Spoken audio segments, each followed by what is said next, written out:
Lors du forum qui vient de s'achever, de nombreux jeunes cinéastes chinois ayant une grande influence ont échangé leur point de vue sur les tendances du développement de l'industrie cinématographique et ont discuté des possibilités et des progrès du 7e art à l'avenir.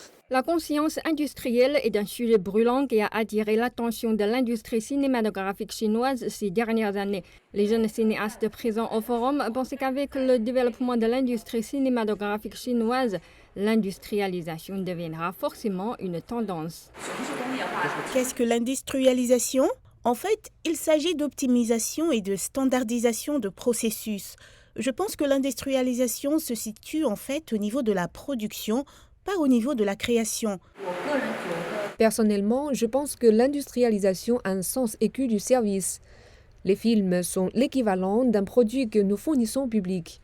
Nous devons comprendre les besoins du public et trouver la créativité à partir des besoins. Si les deux vues opposées ci-dessus proviennent respectivement de films d'art et de films commerciaux, ensuite, les réalisateurs suivants ont brisé les barrières de divers types de films à la définition de l'industrialisation. À mon avis, dans une certaine mesure, nos films d'art devraient être reconnaissants pour l'industrialisation, parce que cela favorise la prospérité de l'ensemble du marché et de l'industrie cinématographique chinoise, qui promeuvent ainsi la gestion scientifique de la production et de la finance de tout type de films. À mon avis, le cœur de la conscience industrielle est la prévisibilité et la contrôlabilité.